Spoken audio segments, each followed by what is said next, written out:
नमस्कार भाई दोस्तों। चाहे कोई इंसान हो या पार्टी हो या कोई संस्था हो, उसके पास तीन चीजें होती: चाल, चरित्र और चेहरा। लेकिन किसी एक ऐसी संस्था और एक ऐसी पार्टी है जिसका चाल, चरित्र और चेहरा तो छोड़िए, जिनके पास ना इज्जत है, कुछ भी नहीं है, लेकिन देखो देश पर राज कर रहे हो। बात कर रहे हैं बीजेपी और आरएसएस की। जब इनसे आप बात करोगे ना, तब आपको पता लगेगा इनके पास किसी चीज का कोई लॉजिक नहीं होता। हाँ, मैजिक होता है इनके पास।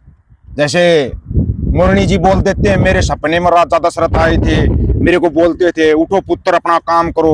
बोला मैं तो उनके परिवार जैसा हूँ। क्या मतलब राम भी ऐसा ही था क्या?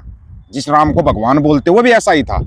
चोरी चकारी झूठ, फिर तो वो भी ऐसा ही था। अगर उनके परिवार का एक ऐसा आदमी है, सबसे बड़ा झूठा, सबसे बड़ा फरेबी, सबसे बड़ा ढोंगी, तो फिर वो कैसा रहा होगा? आज आपको जो सुनवाएंगे ना, आपको सुनकर आपके होश उड़ जाएंगे। कैसा इनका चाल चरित्र और चेहरा, कैसे मतलब ये माइंड वॉश कैसे करते हैं इंसान का। बड़े कमाल की बात है माइंड वॉश। जैसे गोबर भक्त पैदा कर रखे हैं, बड़े पक्के वाले हैं ये, है ना। भूखे मर सकते हैं, अनाज नहीं खाएंगे, गोबर खाएंगे और मूत्र पिएंगे, ना दूध पिएंगे ना पानी पिएंगे, लेकिन इनको गोबर और मूत्र चाहिए। बड़े कमाल की बात आज आपको जो सुनवाने जा रहे हैं ना, वो सुनकर भी अगर आपकी आंखें नहीं खुली तो मेरे को नहीं लगता फिर आपकी आंखें खोलने वाला कोई आएगा। अगर भगवान भी आके ये कह देना, भगवान राम खुद उतर के कह देना कि ये झूठा है, तो कहे तू पाकिस्तान चले आ जा। भैया की बात होती नहीं है पास कि तू पाकिस्तान चले आ जा। बड़े कमाल की बात है। एक बार पहले पूरा सुनना, ये माइंड वॉश करते कैसे हैं, और जब इनके सामने सच्चाई आती है ना, तब ये भागते कैसे हैं। कितने समय से आरएसएस में है आप? सर मेरी उम्र 60 साल के करीब में है, 33 साल से है। और कहाँ से हैं आप? अच्छा, क्या नाम बताया आपने? रामेश्वर जाट। बताइए बताइए। यही जानकारी थी कि हुआ क्या था, मतलब हुआ क्या था। आपने आपने सुना होगा, आपने सुना कि नहीं? ऑडियो सुना कि नहीं आपने?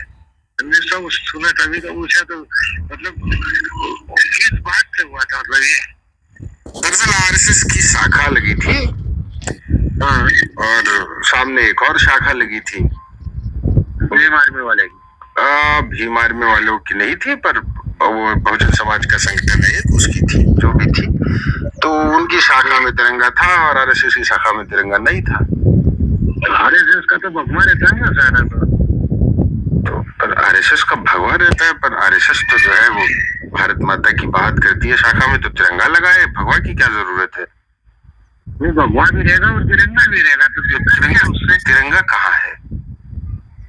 ये ना, चलो भूल गए हूँ मैं, तो हो जाती है भूल, इसमें क्या। नहीं, कहाँ लगाते तिरंगा? लगाते हैं क्या? पहले तो नहीं लगता था, और आदमी मतलब जिस हिसाब से अभी जो चल रहा है, अगर लग भी जाए तो क्या दिक्कत है? नहीं लगा तो भी कोई दिक्कत नहीं है। अच्छा अच्छा अच्छा, मतलब लग जाए तो कोई दिक्कत नहीं, तो लगाना चाहिए ना, फिर तिरंगा लगाना चाहिए। और भूल गए होंगे सर। पर वो तो कह रहे हैं कि उनका गुरु है भगवा, और वो जो है वो तो वही लगाते हैं शाखा में। चौथले है सर, और सब राजनीति है इस बात में। सबसे बड़ी बात आपको पता है नाम क्या बोल रहा है ये? रामेश्वर जाट। जाट शब्द लगाना मतलब शब्दों से खेलते हैं ये। अपने नाम के पीछे सिख लगा लेंगे, सिंह लगा लेंगे, हैं। ये भगवाधारी जो होती ना, ये 2 टके टके की नाचने गाने वाली, ये क्या ही बताएं, बस कहते हुए भी मतलब वो होता है हमारे को। तो बड़े कमाल की बात। और फिर उन्हीं जाटों को, उन्हीं सरदारों को अगर वो हक सच की बात कर दे तो आतंकवादी खालिस्तानी हो जाते हैं, हक सच की बात करते ही। लेकिन इनकी तो बैंड मतलब आरएसएस वाले राजनीति कर रहे हैं। आरएसएस वाले भी नहीं कर रहे, बाकी सब ये अभी क्या है कि जितना माहौल मीडिया वाले ने करा है, नहीं खराब जी। मतलब बड़ा चढ़ा के मतलब कोई भी बात है, वो एक्चुअली जिससे आपकी बात हो रही ना, जो ऑडियो आपने सुनी, वो मैं ही था। उस सब मेरे को पता है, मैंने तो देख भी रखा है, और मैंने भी 2-2 महीने के सिविल अटैक कर रखे हैं सर। अच्छा, तो क्या आपका क्या ओपिनियन है इसके बारे में? और किसी को भी जो तकलीफ है वो गलत है, मतलब ये कहने का क्या मतलब, जैसे आप क्या कहना चाह रहे हो, थोड़ा खुल के कहो आप। तो कैसा खुल के बोलूं सर, आप समझ तो गए? नहीं समझ में आता है, थोड़ा खुल। बड़े कमाल की बात है, तिरंगे से नफरत करते हैं, सबसे बड़े देशभक्त बनते हैं।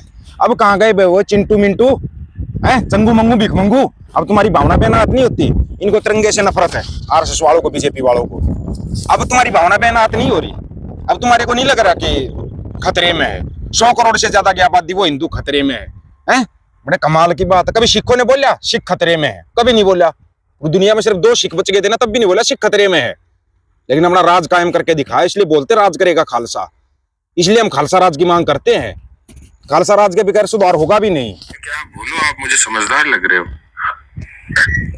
तो मतलब क्या तकलीफ क्या हुई, मतलब किसी को भी क्या तकलीफ है, मतलब किसी को तकलीफ क्या है भाई, हमारे देश का तिरंगा है और आप पूरे दिन राष्ट्रभक्ति की, देशभक्ति की, राष्ट्रीयता की और कट्टर है देशभक्त होने का दावा ठोकते हैं, बाकियों को आप देशद्रोही बताने में 5 मिनट नहीं लगाते हैं, तो आपको तिरंगे का तो सम्मान करना चाहिए। हाँ बताइए।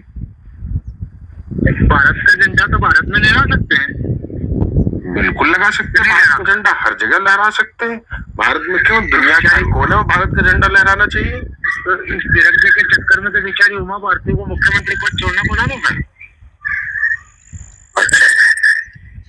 आज सोचो जरा, अगर ये बात है तो छोड़ना पड़ा, नहीं छोड़ना पड़ा। आज नहीं, मैं समझा क्या है, थोड़ा और समझाइए मुझे। सर तिरंगा लगाया था उमा भारती ने, मुख्यमंत्री पद छोड़ना पड़ा, नहीं छोड़ना पड़ा, इसमें क्या राय है आपकी। अच्छा, तो क्यों तिरंगा लगाने पे छोड़ना पड़ा, ये तो यार नई बात बता दी हमने। आप रिसर्च करो, उसने हैदराबाद में, कर्नाटक में कहाँ लगाया था तिरंगा, तो उमा भारती को पद छोड़ना पड़ा। आप किसी से भी जानकारी निकाल लेना। नहीं, क्यों छोड़ना पड़ा, थोड़ा बताइए, हमारा भी ज्ञान बढ़ाइए। अरे आप तो खुद ही ज्ञानी हो सर, हम तो ढोल चलाने वाले लोग हैं। अच्छा, आप ढोल चलाने वाले लोग आरएसएस की शाखा में तो आज पहुंचे ही नहीं साहब। क्या बात कर रहे हो सर, मेरे पास तो पूरे प्रूफ है सर। अच्छा, क्या आने को जस्टिफाई कर रहे हैं,